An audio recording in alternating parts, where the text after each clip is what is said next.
ସଂକଳ୍ପଜନିତ ସକଳ କାମନାକୁ ସମ୍ବଳେ ପରିତ୍ୟାଗ କରି ଇନ୍ଦ୍ରିୟମାନଙ୍କୁ ମନ ଦ୍ୱାରା ସମ୍ପୂର୍ଣ୍ଣ ରୂପେ ସଂଯତ କରି ଯୋଗାଭ୍ୟାସ କରିବ। ଯେଉଁମାନଙ୍କର ମନ ଭୋଗ ଲାଳସାରେ ପୂର୍ଣ୍ଣ, ସେମାନଙ୍କ ଚିତ୍ତରେ ମାଳା, ଚନ୍ଦନ, ଯୁବତୀ, ଅମୃତ, ସ୍ୱର୍ଗାଦି ପାଇବା ପାଇଁ ସଂକଳ୍ପ ଅର୍ଥାତ୍ ବାସନା ଜାତ ହୁଏ। ଏ ସଂକଳ୍ପରୁ ଉକ୍ତ ପଦାର୍ଥମାନେ କି ପ୍ରକାର ପାଇବି, ଏପରି କାମନା ଜନ୍ମେ। ସଂକଳ୍ପଜନିତ ସେହି କାମନାକୁ ବିଶେଷ ରୂପେ ଅର୍ଥାତ୍ ସଂକଳ୍ପ ସହିତରେ ପରିତ୍ୟାଗ କରିବାକୁ ହେବ। ପୁଣି ଇନ୍ଦ୍ରିୟମାନଙ୍କୁ ମନ ଦ୍ୱାରା ସମ୍ପୂର୍ଣ୍ଣ ରୂପେ ସଂଯତ କରିବାକୁ ହେବ, ଅର୍ଥାତ୍ ଇନ୍ଦ୍ରିୟମାନଙ୍କୁ ନଷ୍ଟ ନ କରି କେବଳ ତହିଁରେ ମନ ସଂଯୋଗ ନ କରି ଆୟତ୍ତ କରିବାକୁ ହେବ।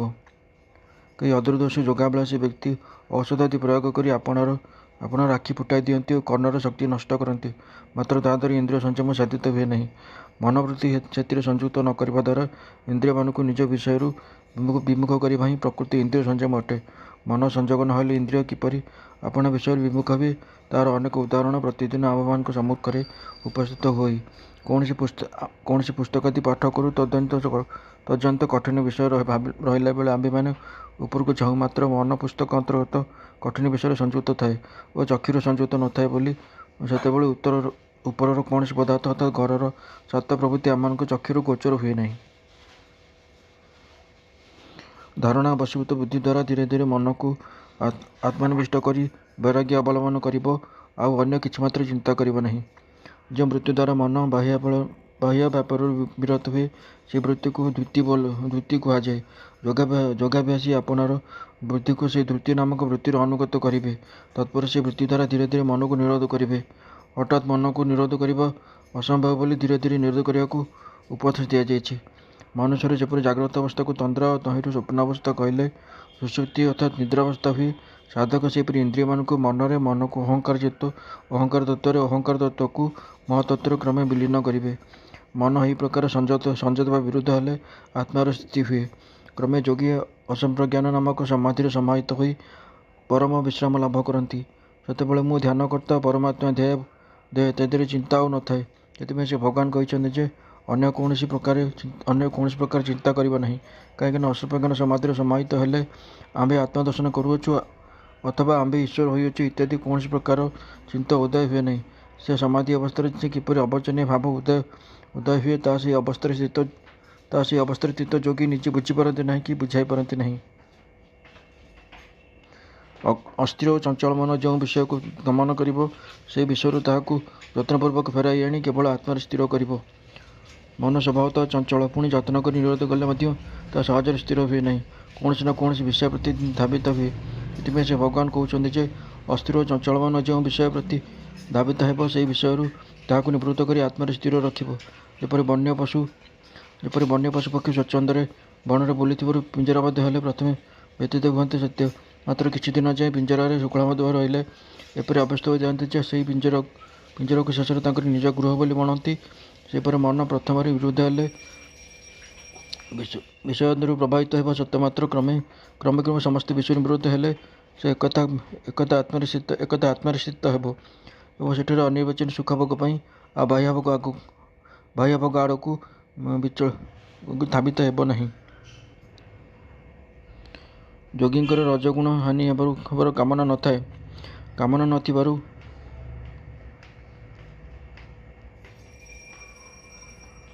ପ୍ରଶାନ୍ତ ଚିତ୍ତ ରଜଗୁଣ ବିହୀନ ନିଷ୍ପାପ ବ୍ରହ୍ମ ନିବାରଣ ପ୍ରାପ୍ତ ଯୋଗୀଙ୍କୁ ସମାଧି ଜନିତ ଉତ୍ତମ ସୁଖ ପ୍ରାପ୍ତ ହୁଏ।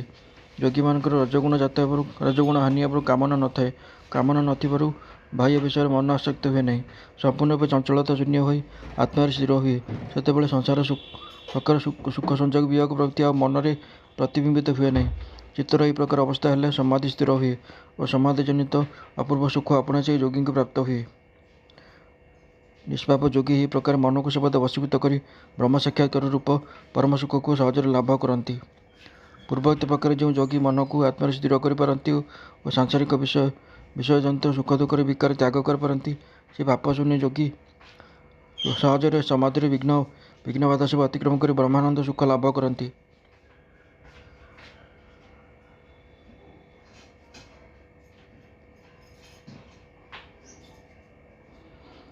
ସବୁଠାରେ ସମଦର୍ଶୀ ଓ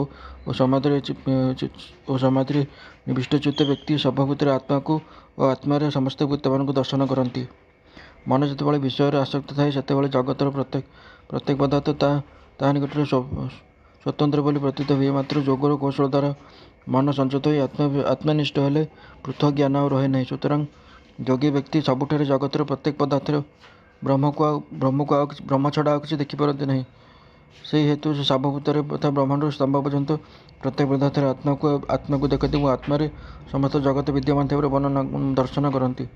फल कथा है कि तांकर सब प्रकार भेद ज्ञान विनिष्ट हुए। जो व्यक्ति आंब को सब प्राणी और समस्त प्राणी को आंब मध्य देखती आंबे अदृश्य हो न कि से आंब को अदृश्य हुए नहीं। जो योगी व्यक्ति आत्मज्ञान उदय हुए से परमेश्वर को सर्वत्र विद्यमान देखिपारती अर्थात जगतर प्रत्येक पदार्थ जो सही एक अद्वितीय परमेश्वर सत्ता ता से बुझीपारती और समस्त जगतर परमेश्वर विद्यमान थी देखती अर्थात परमेश्वर समस्त जगत उदय और शेष विलीन होकर बुझीपारती। फल कथा है कि श्रुतिलिखित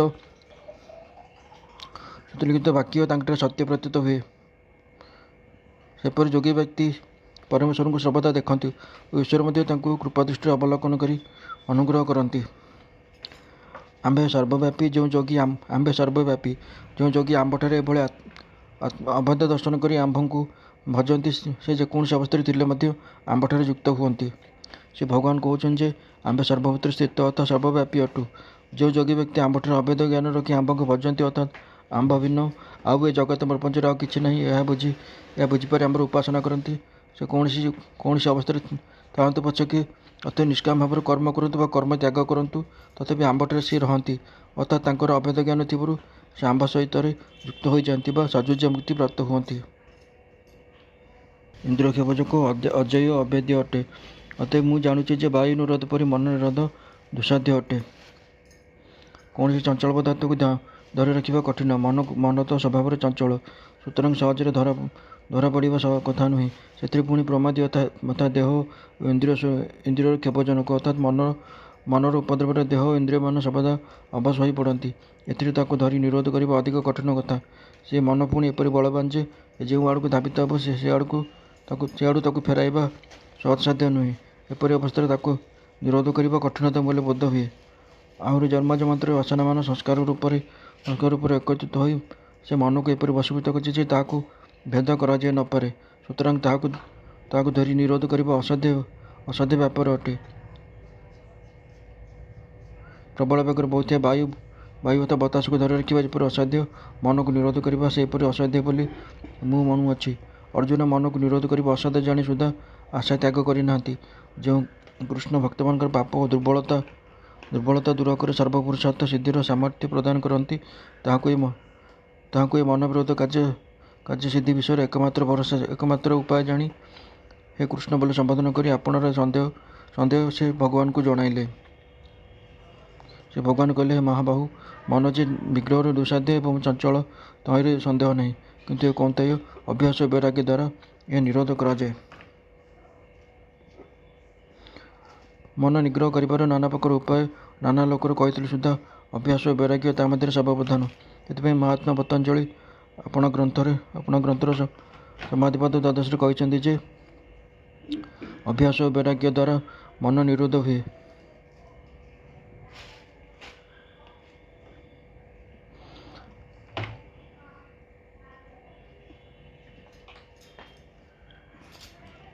से भगवान एक संक्षेप कहले तुम्हें रुद्र इंद्र प्रभृति देवता को जय कर महाबहु अर्थात महापुरुष पुणी कुंती पुत्र थी आंबर आत्मीय अट। तुम्हार मन विग्रह कर विषय क्षुद्र व्यक्ति पर निराशा उचित नुहे। अतएव उच्चार सहित अभ्यास वैराग्य द्वारा मन को जय करो।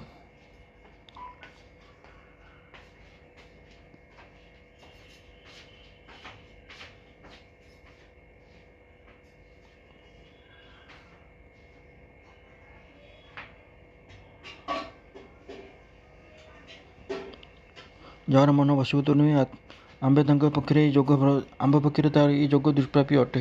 किंतु जो व्यक्ति जत्न कर मन को वशीभूत करछन्ति से उपरोक्त उपाय द्वारा यह लाभ कर पारती। ଯେ ଆପଣାର ଚିତ୍ତକୁ ଅଭ୍ୟାସ ବୈରାଗ୍ୟ ଦ୍ୱାରା ବଶୀଭୂତ କରିପାରି ନାହାନ୍ତି, ତାଙ୍କ ପକ୍ଷରେ ଯୋଗ ଲାଭ କରିବା ସହଜ କଥା ନୁହେଁ। କିନ୍ତୁ ବୈରାଗ୍ୟ ସାଧନ ଦ୍ୱାରା ଯାହାଙ୍କ ମନକୁ ସବୁ ପ୍ରକାର ବାସନା ବିଲୁପ୍ତ ହୋଇଛି, ସେ ବ୍ୟକ୍ତି ଉପାୟ ଅର୍ଥାତ୍ ପୁରୁଷାର୍ଥ ଦ୍ୱାରା ସହଜରେ ଯୋଗରେ ସିଦ୍ଧି ଲାଭ କରନ୍ତି। କେତେ ବ୍ୟକ୍ତି ବେଦାନ୍ତ ଆଦି ପ୍ରାପ୍ତ କରି ବ୍ରହ୍ମତତ୍ତ୍ୱ ଅବଗତ ହୋଇଥିଲେ ସୁଦ୍ଧା ଆଳସ୍ୟ ଓ ଅଚେତନ ଭାବରୁ ସାଧନା କରି ନ ପାରି ବ୍ରହ୍ମାନନ୍ଦ ସୁଖରୁ ବଞ୍ଚିତ ହୁଅନ୍ତି। ସେମାନେ ଭାବନ୍ତି, ପ୍ରାରବ୍ଧ ଅନୁସାରେ ଫଳ ହୁଏ, ଆମ୍ଭର ପ୍ରାରବ୍ଧ ନାହିଁ, କିପରି ସିଦ୍ଧି ହେବ ଇତ୍ୟାଦି। କିନ୍ତୁ ସାଂସାରିକ ସୁଖ ଦୁଃଖ ଭୋଗ କେବଳ ପୂର୍ବାର୍ଜିତ ଶୁଭାଶୁଭ କର୍ମର ଫଳ। ପ୍ରାରବ୍ଧ କର୍ମର ଫଳ ବୋଲି ସେହି ସାଂସାରିକ ସୁଖ ବା ଦୁଃଖ ଭୋଗ କର, ସେଥିରେ ଆପତ୍ତି ନାହିଁ। ମାତ୍ର ଯେଉଁ ସବୁ କର୍ମ କଲେ ନିଷ୍କାମ ତ୍ୟାଗ, ଈଶ୍ୱର ଭକ୍ତି ପ୍ରଭୃତି ଭୋଗ ନିମିତ୍ତ ଅଦୃଷ୍ଟ ବିବେଚିତ ହୁଏ ନାହିଁ, ସେହି କର୍ମର ଉନ୍ନତି ପୁରୁଷାର୍ଥ ସାଧନ ହେତୁ ଉପାୟ ଦ୍ୱାରା ଭକ୍ତ ପ୍ରାରବ୍ଧ ଉପରେ ନିର୍ଭର କରାଯାଇ ପାରେ ନାହିଁ। ଆଉ ଯେବେ ଯୋଗାଭ୍ୟାସଟିକୁ ମଧ୍ୟ ପ୍ରାରବ୍ଧଜନିତ ବୋଲି ସ୍ୱୀକାର କରାଯାଏ, ତେବେ ଇହ ଜନ୍ମରେ ସେହି ବିଷୟରେ ଯେଉଁ ଯତ୍ନ କରାଯାଇଥିବ, ସେ ପରବର୍ତ୍ତୀ ଜନ୍ମରେ ଅଦୃଷ୍ଟ ରୂପେ ରହି ତାହାର ଅର୍ଥାତ୍ ଯୋଗ ଧ୍ୟାନର ଉନ୍ନତି କରାଇବ। ଅତଏବ ଉକ୍ତ ବିଷୟରେ ଯତ୍ନ କରିବା ସର୍ବଥା ଭାବରେ ଉଚିତ। ପୁରୁଷାର୍ଥ ସାଧନ ଅର୍ଥାତ୍ ଉପାୟ ଓ ଉଦ୍ୟୋଗ ଦ୍ୱାରା ଯେ ସର୍ବ ବିଷୟରେ ସିଦ୍ଧି ଲାଭ କରାଯାଇପାରେ, ସେ ବିଷୟରେ ଯୋଗ ବାସିଷ୍ଠରେ ନିମ୍ନଲିଖିତ ପ୍ରମାଣ ଅଛି। ଉଦ୍ୟମ ଅର୍ଥାତ୍ ଉଦ୍ୟମ ଦ୍ୱାରା ସବୁ ପ୍ରକାର ଫଳ ଲାଭ କରାଯାଇପାରେ। କାହିଁକି ନା ପୁରୁଷାର୍ଥ ଦୁଇ ପ୍ରକାର, ଉଚ୍ଛ୍ୱାସ ଅର୍ଥାତ୍ ଶାସ୍ତ୍ର ବିରୁଦ୍ଧ ଓ